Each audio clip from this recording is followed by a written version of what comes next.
Eh bien bonjour à toutes et à tous, ici The Marvelman. Aujourd'hui on se retrouve pour ce 164e récap de Marvel News. Donc je récap toutes les news Marvel qu'on a dans la semaine, c'est parti. On commence avec Daredevil Born Again, alors évidemment pas mal d'informations.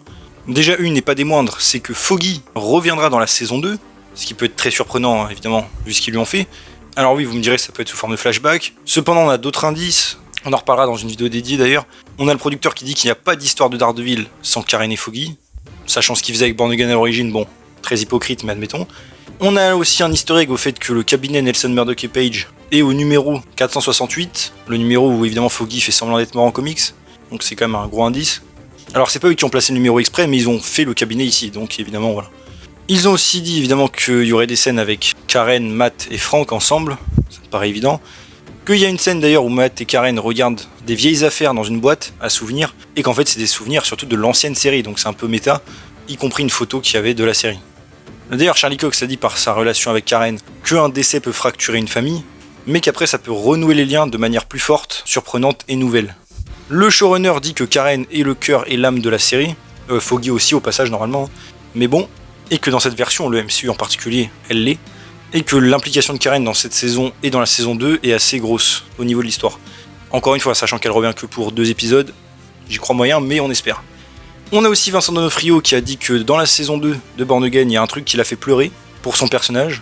Donc bon, j'imagine que Vanessa va crever maintenant. J'ai hier vu qu'il le spoil maintenant, ça j'imagine peut-être. Ils l'ont bien fait avec Foggy, mais j'espère pas. D'ailleurs, ça pourrait être marrant que ce soit un gag récurrent et qu'en fait c'est Dex qui vient tuer des gens de la série au fur et à mesure, tout l'ancien casting.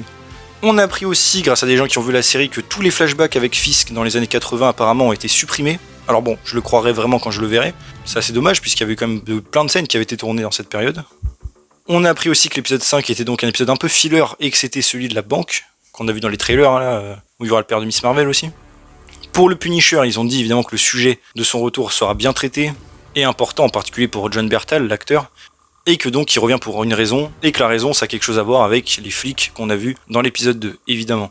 Charlie Cox a aussi dit d'ailleurs que John Bertal avait réécrit beaucoup de ses dialogues, pratiquement tous. Il disait que ça n'allait pas, enfin bref, il y avait plein de moments où il disait non, je peux pas dire ça, c'est pas dans mon personnage. D'ailleurs, ça fait plaisir de voir un acteur qui pour le coup s'investit et corrige les mauvaises choses. On a appris aussi que Philippe Severa, donc le gars qui a fait les cascades de Daredevil saison 1 et 2, reviendrait pour Born Again saison 2. Je rappelle que pour Born Again saison 1, il a fait que quelques scènes dans l'épisode 1, 8 et 9, et en seconde unité, pas la première. Ça peut se voir, parce que dans l'épisode 1, bon, on en a parlé sur la chaîne, le combat avec Bullseye, bon, catastrophique, soit il a perdu son talent, soit c'est pas lui qui l'a fait. Je préfère croire à la deuxième option évidemment. Et à part ça, on a eu quelques rumeurs en vrac que je vous case là, que tous les Defenders reviendraient en saison 2. Après ça, évidemment, le leaker s'est un peu dégonflé et a dit que Iron Fist, oui, mais pas vraiment comme on l'imagine, ça veut tout et rien dire. Que Echo aussi pourrait revenir, mais qu'en gros les Defenders c'est sûr. Et qu'à la fin, il y aura une loi martiale anti-justicier qui va être bien galère. Ça peut être très intéressant d'ailleurs. Pour le Punisher ensuite, enfin le TV spécial sur le Punisher, on a un leaker qui dit qu'en fait ça va concerner surtout une intrigue de Born Again qui ne sera pas terminée dans la série. Donc j'imagine les flics corrompus. Et l'acteur, donc John Bertal, a dit qu'il veut raconter une intrigue que les fans méritent, que évidemment ce sera sombre, Frank va rester dans l'obscurité, et qu'il promet évidemment que ce sera pas light. Encore une fois, tout ça c'est très cool, mais encore une fois, ce qui me rassure plus c'est l'histoire, c'est ça qu'on veut en particulier je pense, pas que la violence. Pour Agent of Shield, alors bon, rien de ouf, mais je voyais les gens s'emballer déjà, c'est l'agent Coulson, enfin l'acteur qui a mis une photo de lui de la saison 7 et avec une description Let's Go. Alors bon, je commence à voir des leakers faire genre attention on tease, non, je pense pas du tout, tant qu'il y a rien de concret, mais voilà, je vous le dis quand même. Ensuite on passe au Thunderbolt, on a eu donc un nouveau trailer assez intéressant, comme je dis on peut voir le Void, en tout cas à l'intérieur de la dimension, un homme poulet, enfin bref ça a l'air un peu what the fuck, c'est cool. On a eu des leaks de figurines pop, on peut donc voir un peu mieux le costume de Sentry, qu'on a aussi vu dans des photos en IMAX, donc voilà, ça y ressemble. À part ça, ils ont donné quelques informations sur le film, que ça ressemble à Toy Story 3 dans le sens la thématique de devenir obsolète. C'est des personnages qui ont fait du mal et qui se sentent mal dans leur peau, et le fait de se réunir comme ça va atténuer leur solitude. Que c'est un film qui ressemble plus à un film d'action indépendant avec des assassins, mais qui sont des personnages Marvel. On a l'actrice de Yelena qui a dit que elle, dans le film, elle est pas mal protégée Sentry, Bob plutôt, qu'elle a une bonne affinité avec lui et tout parce que il est faible et inutile. Pour Valentina, on a appris donc que la tour des Avengers était bien devenue la Watchtower, la tour de Sentry normalement, et que c'était fait exprès de montrer une facette entre guillemets obscure de la tour des Avengers, c'était assez intéressant à faire. Et on a Bucky, donc Sebastian Stan, qui dit que son personnage en gros va rencontrer ces gens, les Thunderbolts, et qui va se rendre compte qu'il peut leur apporter quelque chose et devenir un leader. Et aussi au passage que Yelena est en dépression. Voilà. Ensuite, par rapport à Groot, bon, j'en avais fait un short évidemment, mais l'acteur Vin Diesel, qui fait le personnage, a dit que Marvel voulait faire un film Planète X, où Groot retourne sur sa planète depuis un moment, et qu'en gros, c'est en préparation. Alors bon, ça on verra, ça me paraît un peu étonnant encore une fois, pourquoi pas un petit truc sur Disney+, ça me paraîtrait plus approprié. Ou alors faire un Gardiens de la Galaxie 4 plus focus sur Groot, ça pourrait être intéressant aussi. Mais bon, en tout cas on verra. Pour Agatha All Along, bon je vais pas tout vous mettre, mais on a eu encore pas mal de photos de tournage qui ont commencé à se balader à droite à gauche. Voilà. Ensuite, par rapport à Avengers Doomsday et Secret Wars, pas mal d'informations pour le coup. Déjà les films seront en IMAX, bon c'est pas surprenant. Les réalisateurs pensent que le premier va durer vers 2h30 et le deuxième 3h. Un peu comme Infinity War et Endgame, ça me paraît une durée logique. Surtout vu tout ce qu'il y a à mettre en place, parce que là c'est pas juste l'histoire de Secret Wars, c'est corriger tout ce qu'il devait faire avec Kang, réunir tous les personnages du MCU qui sont jamais croisés, enfin bref, il va y avoir beaucoup de boulot. Ils disent qu'il faut que ça surpasse évidemment Infinity War et Endgame et qu'ils vont essayer de faire le mieux pour ça. Ils ont dit aussi que Robert Downey Jr. était très impliqué dans son personnage, au point de lui écrire donc une backstory et donner des idées de costumes.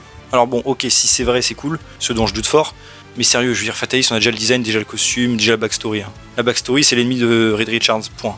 Enfin, j'abuse, mais vu qu'on sait que ce sera sans doute absent du film, c'est peut-être sur ça qu'il devrait se concentrer, je pense.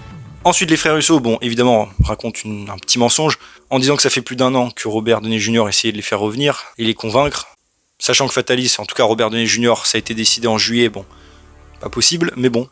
Et ils ont aussi dit d'ailleurs qu'ils allaient tourner exprès pour éviter les fuites de tournage, ils ont un peu prévu tout ça. On a aussi un des anciens scénaristes, Christopher Marcus, qui ne revient pas lui pour ce film, qui a dit qu'en fait il avait d'autres films à faire, tout simplement, et que c'est pour ça qu'il ne revenait pas. On a aussi l'actrice de Agatha, on lui a demandé si elle revenait dans Secret Wars. Elle a dit qu'elle ne sait pas et qu'elle pense qu'elle serait au courant si c'était le cas, donc a priori non. Ensuite, plus en rumeurs, là, c'est des rumeurs pas non plus 100% fiables, qui disent que la réunion Cassie, Kamala, Kate Bishop se ferait plus dans Secret Wars que Avengers 5. Que Tommy et Billy vont se retrouver plus ou moins par hasard en pleine mission du jour au lendemain, comme un choc, et qu'il entend que le Ghost Rider de Nicolas Cage reviendrait, mais pas dans Avengers 5, donc j'imagine Secret Wars. Au passage, le cas là pour Ghost Rider, mais aussi Gabriel Luna, donc celui du MCU, a dit qu'il aimerait bien revenir aussi, et rencontrer Pedro Pascal en Reed Richards. Pour le Spider-Man 4 de Tom Holland ensuite, alors apparemment pas de IMAX pour ce film, c'est assez surprenant il faut le dire, mais c'est pas la fin du monde non plus. On a un leaker qui redit que ce film c'est vraiment la suite de Avengers Doomsday et que ça fait le pont entre les deux films. Donc personnellement je déteste l'idée, j'aurais bien aimé qu'on passe sur un Spider-Man plus cool, et voilà. Et truc assez intéressant pour le coup, c'est l'acteur du Shocker, qui a dit en gros sous-entendu qu'il pourrait revenir, et qu'il pense que c'est pas la dernière fois qu'on a vu le Shocker. Bon déjà ça me fait rigoler qu'il fasse revenir le Shocker peut-être plus vite que le Scorpion, ça c'est une dinguerie, ça va devenir un running gag sérieux. Et que pour le costume du Shocker, ils en avaient discuté dans Homecoming, mais que c'était pas approprié pour ce film, bon, bah en fait si pour le coup, mais bon c'est pas grave. Et qu'il aura peut-être le costume plus tard, mais pas le masque en gros, parce qu'à l'époque déjà lui l'acteur avait spécifié qu'il voulait pas le masque pour qu'on le voit jouer, et Marvel a tout de suite acquiescé, j'allais dire, en disant oui pas de masque, t'inquiète. Sachant que je pense que le Shocker, son truc le plus marquant c'est son masque, et ses gants, voilà quoi. Encore une belle adaptation, j'allais dire, du Spider-Man du MCU. Mais bon, s'il le faut revenir avec un bon costume et les bonnes armes aussi, parce que ses gants n'allaient pas dans Homecoming, bah j'espère, pourquoi pas. Ensuite, pour Your Friendly Neighborhood Spider-Man saison 2, si on veut, c'est le réalisateur qui a dit qu'il n'avait pas eu le plaisir de travailler avec Vincent D'Onofrio en Fisk, mais qu'il espère que ça se fera, pourquoi pas, pour la suite. Sachant, je rappelle qu'il est annoncé au casting de la saison 1. Alors pas par Marvel c'est vrai, mais par tous les médias officiels, genre Variety, tout ça, donc c'est assez étonnant quand même. C'est pas la première fois qu'il ferait des erreurs, faut le dire aussi. Ensuite, pour les 4 fantastiques du MCU, on aurait apparemment un nouveau trailer en avril, ça paraît assez logique. On a l'acteur Mark Wainman qui jouera un rôle dans le film qui s'appelle Connor, il avait d'ailleurs joué dans Ant-Man 3, voilà. Donc j'imagine qu'Ant-Man 3 n'est pas canon, c'est une petite blague hein, bien sûr, pour les non-canonneurs. Et aussi, on a Kate Mara, donc la Susan Storm de 2015, qui a dit aussi qu'elle avait vu le trailer, qu'elle aime bien le casting et que ça avait l'air super cool et assez différent. Évidemment, elle va pas dire l'inverse je pense, mais bon. Ensuite, pour les X-Men du MCU, encore une rumeur de casting. Bon, peut-être d'ailleurs que je vais en parler de moins en moins parce que je pense qu'ils sont absolument pas fiables pour le coup. Ça va être un peu comme les 4 Fantastiques, donc bon, on verra. Mais en tout cas, la dernière dit qu'ils envisageraient Jesse Plemons pour jouer le fauve. C'était Todd hein, dans Breaking Bad, je pense qu'il est connu de là. Et j'ai envie de dire, ouais, pourquoi pas, après il sera en CGI, donc peu importe. Mais bon. Ensuite, on va passer à 3 projets, j'allais dire, d'affilée. Pour Blade, un leaker dit du coup que ça sortira après Secret Wars, ça me paraît évident, surtout à l'heure actuelle. Pareil pour Midnight Suns, sachant que ce sera sans doute la suite au film Blade, ça paraît évident, mais il sortira après Secret Wars. Et du coup, pareil pour Nova aussi, mais pareil, évidemment, ça paraît évident, puisque la série est en pause indéterminée. Donc voilà.